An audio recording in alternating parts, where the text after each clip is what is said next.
Hey, this is Chris, and we are taking a look at questions 10 through 12 here in section 4 of SAT Practice Test 4. So, for number 10 and 11, both questions are going to refer to this information and the figure that we see here.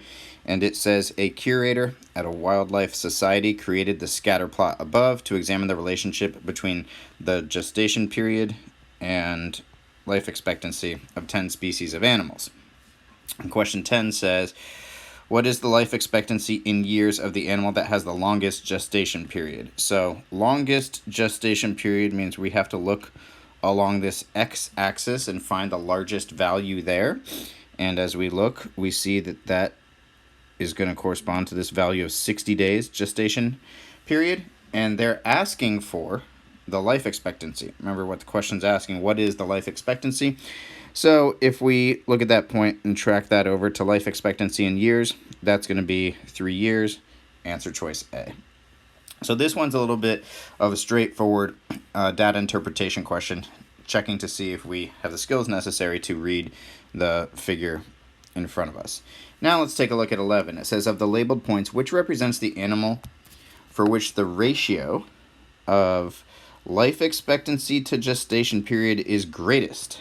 Okay, so when they say ratio of something to something else, in this case life expectancy to gestation period, whatever comes first in that relationship is going to be your numerator, and whatever follows the word to, so in this case gestation period, that's going to be your denominator. So they're asking for this ratio to be the greatest possible value, life expectancy to gestation period. And let's look at A, B, C, and D on this graph. So here we have A, which has a life expectancy of 7, and then a gestation period somewhere in between 22 and 25.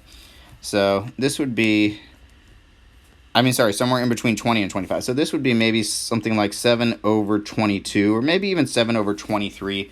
Again, one thing that the SAT will be very nice about is that they won't ding you for an eyeball interpretation of a graph, and they won't make you have to eyeball a value super specifically. So they'll actually be nice about that. So whether you put 7 over 22 or 7 over 23, that should be enough for that. And if you want to use a calculator to convert it into decimal form, you can. This is a calculator section. So 7 over 22 would be 0.318.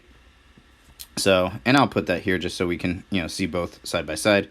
So that would be equivalent to 0.318. And 7 over 21 is a third, so you can tell 7 over 22 is roughly a third. All right, let's check out point B. So here, life expectancy for that one is going to be 8. And then gestation period, looks like it's just shy of 45, so maybe 44. So here we would have 8 over 44. And again, if it's easier for you and you want to convert that into a decimal, that would just be a little less than a fifth, because 8 over 40 would be a fifth. So that's going to be 0.18 for that one. And if we're looking for the one that's the greatest, we can already say no thanks to B, because A was greater than B. Let's take a look at C. So here, same life expectancy for point C. We can see that also matches up to a life expectancy of 8. And then our denominator here, this one's going to be a little bit over 50, maybe 52 or something like that. So without even doing the decimal calculation, we can say, hey, this one's going to be even smaller than the value we had for B. So it can't be C either. And then for D, we have a life expectancy here of 10 and a similar gestation period to point C, something like 52. So maybe 10 over 52.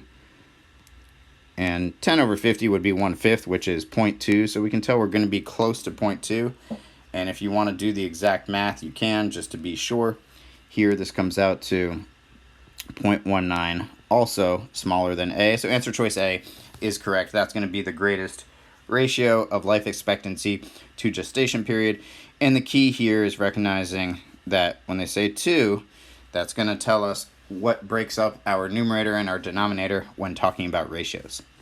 All right, lastly on this page, let's take a look at question 12, which says, in the xy plane, the graph of function f has x-intercepts at -3, -1, and 1.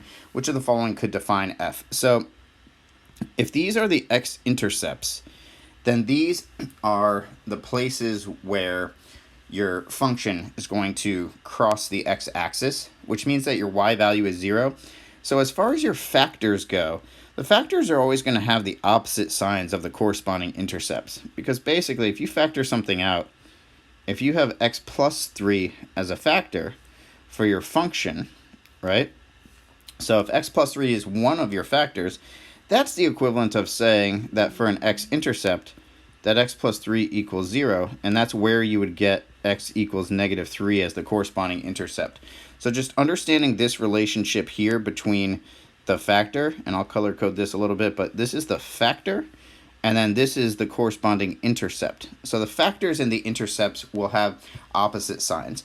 And if we apply that same logic to each of these x-intercepts, that means your other factors here, you'd have x plus 3, x plus 1, and x minus 1. And we're looking for our correct answer to have those three factors, and that's exactly what we see in answer choice C. So this question does not require much in the way of calculation, but it does require something in the way of conceptual understanding about what it means in terms of that difference between the intercept value and then the corresponding factor. We have to understand how those signs interchange when we're